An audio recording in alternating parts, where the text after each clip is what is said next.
chill of the night air was bitingly cold against the exposed skin of my face. A graveyard is never really a pleasant place to be, but it's an especially uncomfortable location on a cold, dark night. I had dressed warmly, but the ominous feeling of the graveyard that night seemed to seep through my clothes and freeze my whole body. It was as if the decaying inhabitants of the grounds were warning me away before I could complete my task. The bag I had brought with me contained 5 black candles, matches, a photograph, a vial of murky liquid, and a sheet of paper containing the words I needed for the ritual I was about to complete. I was more than a little afraid of the task ahead of me, but I couldn't move on with my life until I had closure with Marcus.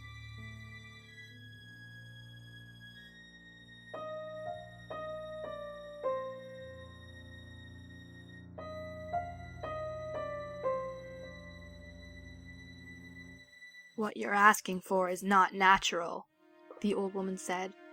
Her wrinkled face was set in a look of disapproval, and her black eyes seemed to stare right through me. "I know it isn't, but it has to be done. I can't move forward until I talk to him one last time," I pleaded with her. I had told her about my wish to speak with my dead boyfriend one last time before I married my fiancé. My boyfriend Marcus had died in a car accident on his way home from work, and 6 months later, I had met Sam, and eventually fallen in love. Now, a year later, I wanted to speak with Marcus one last time, and gain his approval before the wedding. The old woman sighed, rose shakily from her seat on the porch, and motioned for me to come follow her into the house. The old woman was known as Miss Claudette, and the people in my town regarded her with a mixture of fear and respect for her powers as a witch.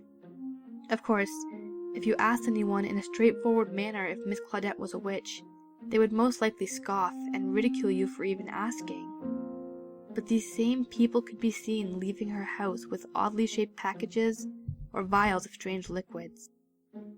I followed her into the parlor of the house, where she disappeared behind a shelf crammed with jars, bottles, bags, and various containers filled with unknown substances. In truth, the house made me nervous.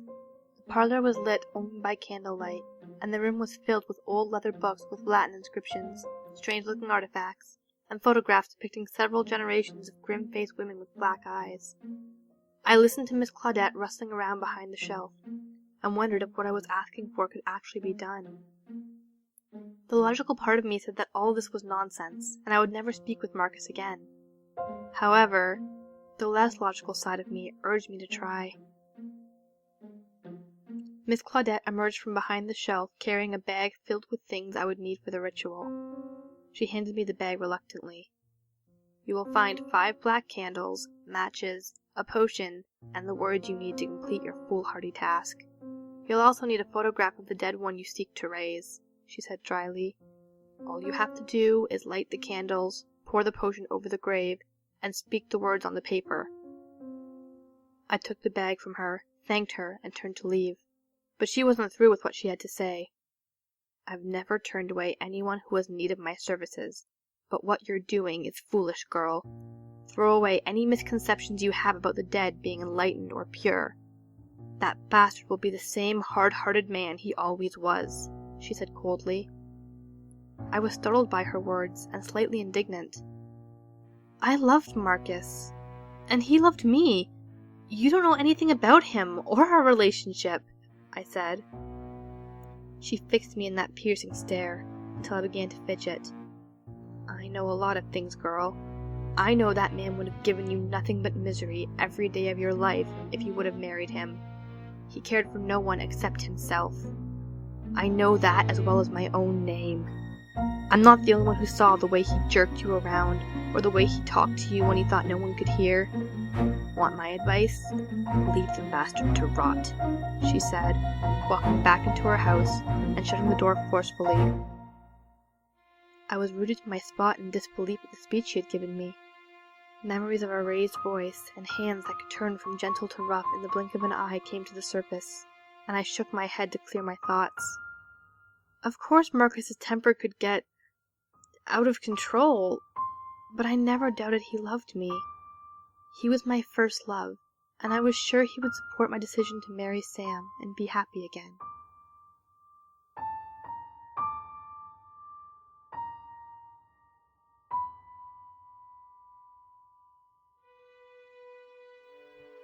I arranged the candles around the grave and lit them one by one. I propped Marcus's photograph against the tombstone and poured the vial of liquid over the grave. The liquid hissed as it met the ground, and the earth seemed to bubble where it fell. I took a deep breath and unfolded the paper Miss Claudette had given me. The air seemed to have gone still, and everything seemed too quiet. Unease began to wash over me. I could forget the whole thing, walk away and marry Sam, without stirring the dead. But at the same time, memories of Marcus bombarded me. Memories of Marcus smiling at me, laughing at something I had said or done, holding me close to him as we cuddled together, or whispering, "always," in my ear when I jokingly asked how long he would love me.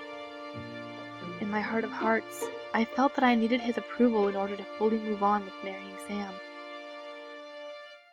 I cleared my throat and read the words on the paper. "I call upon you, Spirit. Rise from the earth. Speak with me and heed my words."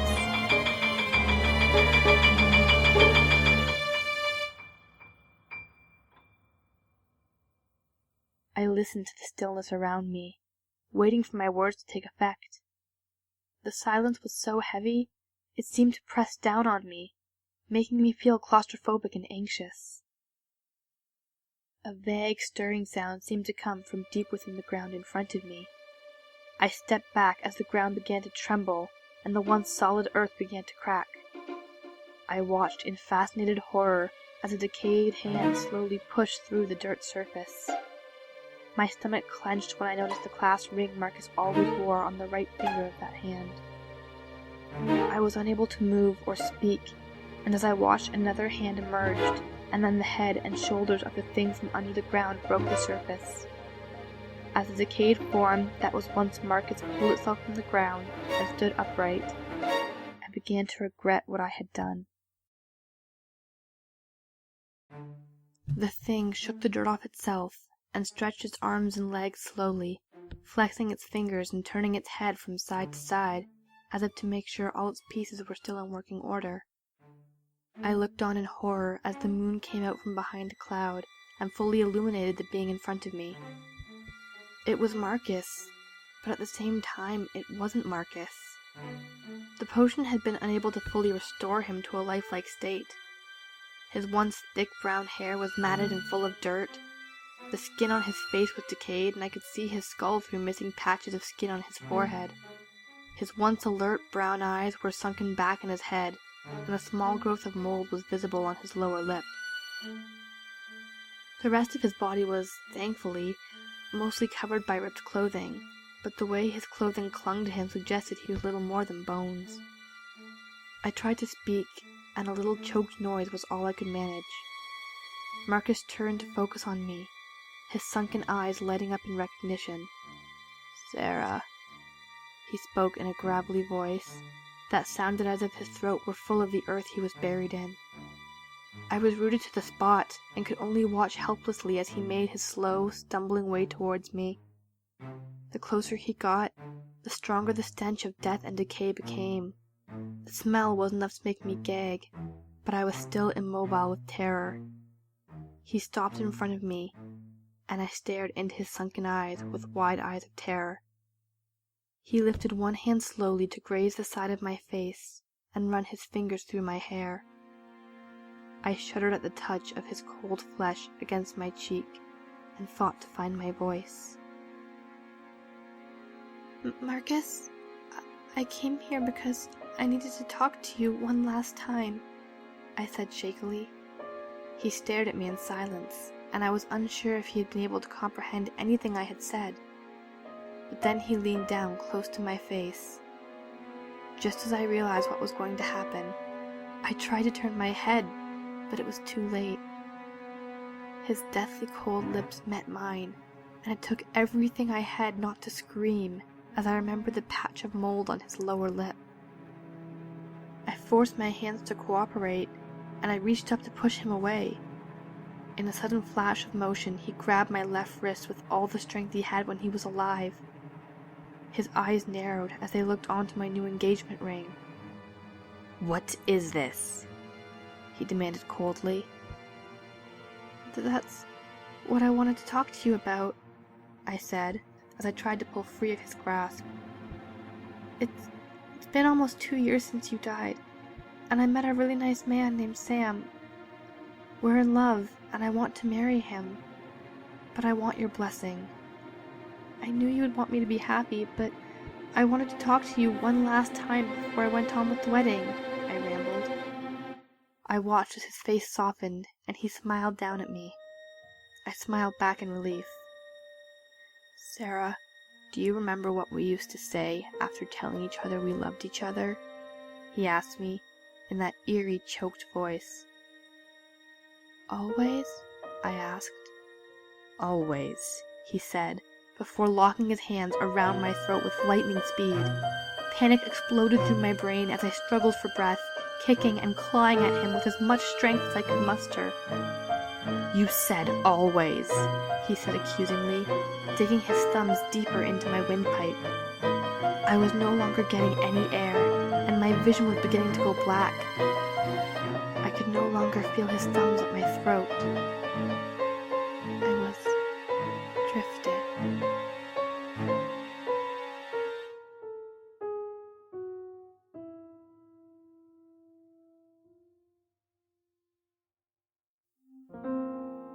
Miss Claudette found the grave without much trouble. The telltale black candles in the photograph of that dead bastard were still at the grave. The ground looked undisturbed in the early morning light, but Miss Claudette knew there were now 2 bodies in the grave. She sighed and shook her head, and began gathering up the candles in the photograph. What did that stupid girl expect? She wondered, as she walked away from the grave. Once a hateful bastard, always a hateful bastard.